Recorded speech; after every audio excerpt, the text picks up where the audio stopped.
పూరా local. So ఇప్పుడు కూటమి ప్రభుత్వం ఆంధ్రాలో బాగా చలామణి అవుతుంది.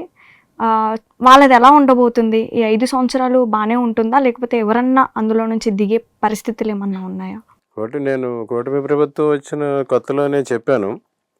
ఎందుకంటే ఆ ప్రభుత్వాలు సెంటర్‌లో గానీ, స్టేట్‌లో గానీ ఆ ప్రభుత్వాలు ఏర్పడే టైంకి యోగాన్ని ఇచ్చే గ్రహాలు గురువు, శుక్రుడు వాళ్ళిద్దరూ అస్తంగత్వంలో ఉన్నారు. అంటే గురుబలం గానీ, శుక్రబలం గానీ వారికి లేదు. ఏదైనా శుభకార్యానికి, మంచి కార్యానికి గురుబలమే చూసుకుంటారు. పెళ్ళిళ్ళు గానీ, గృహప్రవేశాలు గానీ ఏదైనా శుభకార్యానికి గురుబలం చూసుకుంటారు.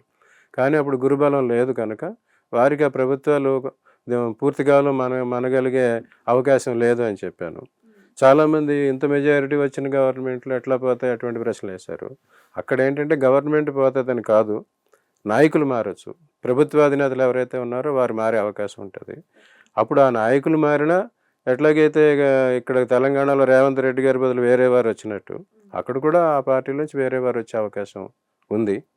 అది 27 తర్వాత ఉన్న గ్రహగతులను బట్టి మనం మళ్ళీ చెప్తాం.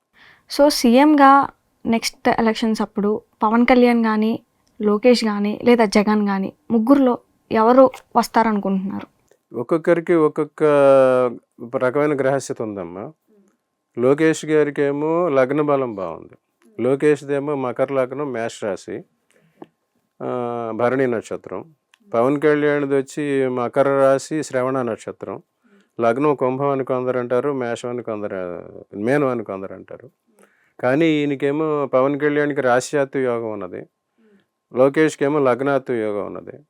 వారిద్దరూ కలిస్తే వారిద్దరూ పవర్ షేరింగ్ మెథడ్లో చేసుకుంటే వారు వచ్చే ఎలక్షన్లు కూడా వచ్చే అవకాశం ఉంది. కొంతకాలం ఒకరు, కొంతకాలం ఒకరు చీఫ్ మినిస్టర్ అయ్యేలాగా ఎలాగైతే ఇప్పుడు మహారాష్ట్ర మిగతా చోట్ల జరుగుతున్నాయో అటువంటి అరేంజ్మెంట్ వచ్చే అవకాశం ఉంది. అటువంటి పరిస్థితి వచ్చినప్పుడు జగన్ గారికి వచ్చే అవకాశం లేదు. ఇంకా నెక్స్ట్ 2029 ఎలక్షన్స్ వచ్చేసరికి బీజేపీకి అంత మంచి స్థితి కనిపించడం లేదు. కాంగ్రెస్ పార్టీ అయితే ఉంటుంది, కానీ కాంగ్రెస్ పార్టీతో ఆయన ఇప్పుడు విభేదించున్నారు కనుక కాంగ్రెస్తో కలుస్తారనే ఇప్పుడే చెప్పలేము, కానీ భవిష్యత్తులో ఏదైనా జరగచ్చు. ఇప్పుడు న్యూస్లో చూసుకుంటే షర్మిల హాట్ టాపిక్ అవుతుంది. అన్నా చెల్లెళ్ళ టాపిక్స్ అనేటివి బయట జనాలలో చాలా ఇదిగా కనిపిస్తూ ఉన్నాయి. అంటే ఆ రకంగా గొడవలు అనేవి జరుగుతూ ఉన్నాయి. వాళ్ళిద్దరూ కలవబోతారా? అది ఇదివరకు ఒకసారి చెప్పాను నేను. జగన్ గారిది అంతా ఆరుద్ర నక్షత్రం అంటారు, కానీ ఆయన ఆరుద్ర నక్షత్రం పునర్వసు నక్షత్రం మధ్యలో ఉన్నాడు. సంధి.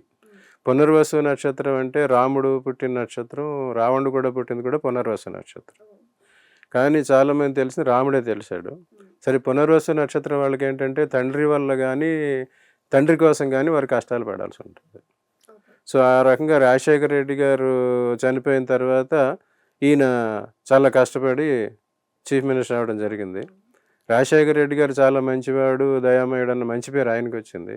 ఈయన ఏదో అవినీతి చేశారని అన్న చెడ్డ పేరు ఈయనకు వచ్చింది. అట్లాగే పునర్వసు నక్షత్రం వాళ్ళకి అన్నదమ్ములతో కానీ, అక్క చెల్లెలతో కానీ ఈ విభేదాలు వస్తాయి. ఆస్తి, అప్పుడు రాజ్య వ్యవహారం. అప్పుడు భరతుడు రాజ్యం అడగకపోయినా తెల్లారి రేపు మార్నింగ్ రాముడికి పట్టాభిషేకం అంటే రాత్రి కైకేయి వచ్చి మా అబ్బాయికి ఇమ్మంటే తెల్లారేసరికి రాముడిని అడవికి వెళ్ళిపోమని భరతుడికి రాజ్యం ఇవ్వాల్సి వచ్చింది. మళ్ళీ భరతుడే వచ్చి నాకు వద్దు రాజ్యం అని చెప్పి అడవికి వెళ్ళి బతిమిలాడినా రాముడు రాలేదు, భరతుడే ఆ రాజ్యం వహించాల్సి వచ్చింది. సో అదే రకంగా ఇప్పుడు ఈయనకు కూడా వారిద్దరి మధ్య విభేదాలు వస్తున్నాయి. అప్పుడు ఒకరు నాకొద్దు రాజ్యభోగం, ఒకరు నాకొద్దు అంటే ఇప్పుడు నాకు కావాలనే పరిస్థితి ఉంది. సో ఆయన మీద ఈ పునర్వసు నక్షత్రానికి సంబంధించిన వ్యతిరేక ప్రభావమే కనిపిస్తుంది కనుక భవిష్యత్తులో వారిద్దరి మధ్య కలిసే అవకాశం లేదు.